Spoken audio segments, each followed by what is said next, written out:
Hi, in this episode I'll be buttoning up all the panel fitment. So that's making holes for the exhaust, the roll cage, fitting the boot box and a number of other little jobs that need to be done before the panels can actually be bonded to the chassis. So let's have a look at what I've done so far and what I'll plan to do. First off, what I've done off camera is to make clearance for the major instruments here. So if we have a look inside here, we can see there's the steering column support around here, and that was actually a semicircle. So it was designed basically because this is based on the Cup 200 car for an AIM digital dash, so there was nothing behind here. The instruments actually have depth, so what I've done is that I've clearanced this out. So there's still good support for the steering column, but now there is room for the instruments to actually slide past this bracket to be mounted correctly. So this is the trunk area, so to speak, of the car. There's the fuel tank, and between the fuel tank and the back bar, there's a little boot box. It's probably big enough to hold a helmet and a backpack, for example. But it doesn't fit at the moment. So what I'm going to do, I'm going to see if I can move the tank back as far as I can. Also, this fuel line, I want to turn this around 90 degrees and route it around the edge of the boot box. And I may have to trim these brackets here a little bit just to give me enough clearance between the boot box and there. So let's see how that goes. So this is the boot box. You can see that we're a little way off. We need to get it down and across. And after having moved the gas tank a little, we've got a little bit more room. And now I have to do the brackets. So let's take the boot box off. And we can see that the brackets there protrude into the space where the boot box wants to go by quite a bit. So what I'm planning to do is to trim that bracket a bit, move the hole close to the edge of the gas tank, and see if it fits then. So now I've reduced the length of these brackets that hold the fuel tank in, and I've pushed the fuel tank back as far as it will go. Let's see how it goes now. As you can see, we still haven't got it fitting. It doesn't hang up on the brackets anymore. Underneath there's still room, but now it's hanging up on the fuel filler. I need to check with MK to see whether I can actually just take a wedge out of that. But doing that would mean draining the fuel tank, which is a lot of work. But I suspect it's either going to be that or making a hole in the boot box, which I really am loath to do. Okay, it looks like the boot box will now fit. It actually fits on top of the rear panel. So there is a little bit of gap there, which is at the top there, which is about right. At the front, I just have to clearance these holes here that go around the safety belt harness points. They're just a little bit off, but with a little bit of filing, that should be fine. Once that's done, I'll put the rear panel on and check for fitment again. But it's looking good. I finally got the boot box in. It needed a little bit of trimming, and around the brackets, around the fuel tank needed to be adjusted, but it's sitting nicely now. It fits nicely in the against the rear panel.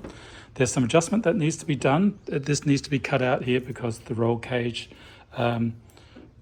goes on there, and also there's a support bar diagonal that goes down here, so there will need to be a slot cut into the roll cage, into the boot box here, in order for for it to fit around the roll cage.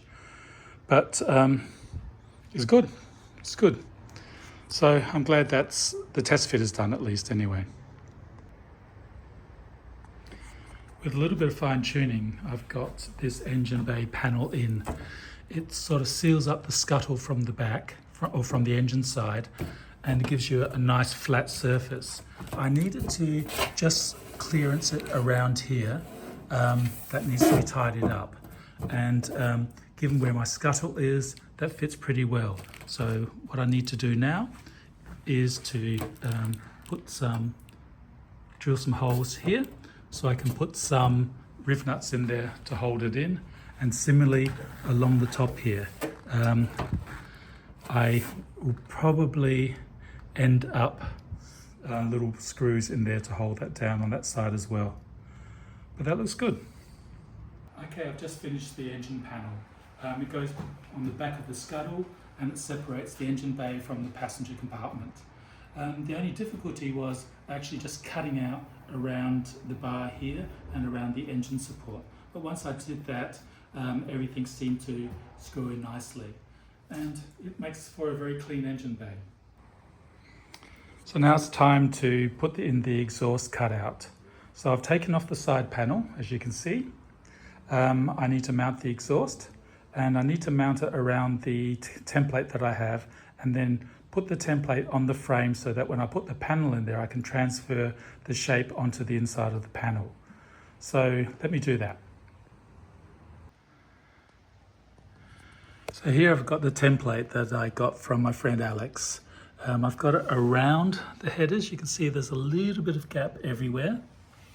So what I've done is that I've put the headers back on, I've put the template in place, I've tied it down with some masking tape. So now I need to take each header off very carefully without disturbing the template, so I can put the side panel on and then trace the inside of the template onto the side panel.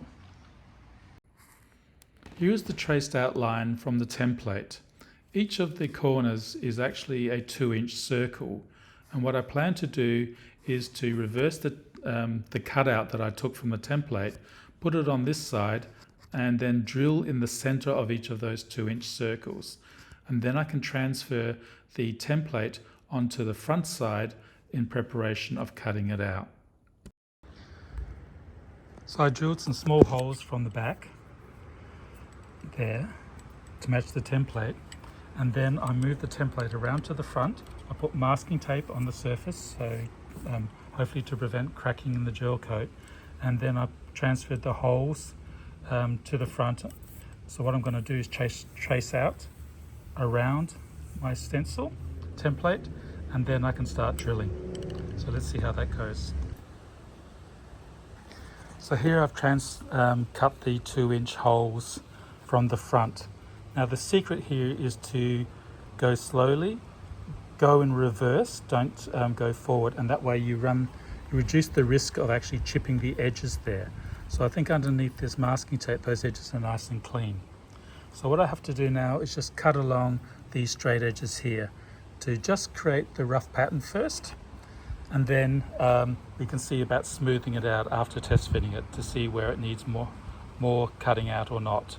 It will take a few iterations to get on the car, check how it is, and get it back off again.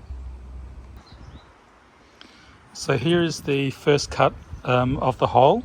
It doesn't look too bad. I think I might test fit this first.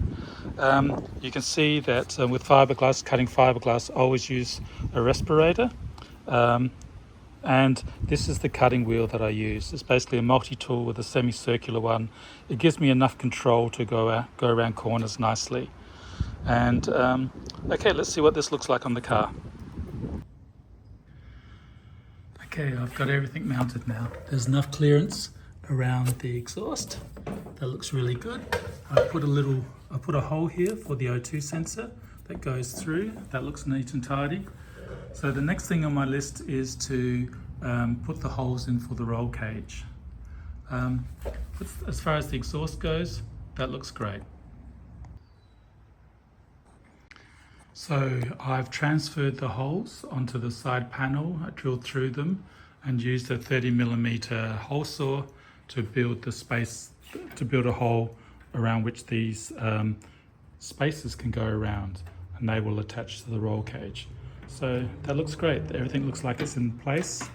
So that basically concludes this side as far as holes go, apart from the rear fenders. So I'll do the other side now for the roll cage, and then we'll call that done as an episode. And there is the other side done. So that's great. We've got all the roll cage mounts in there as well.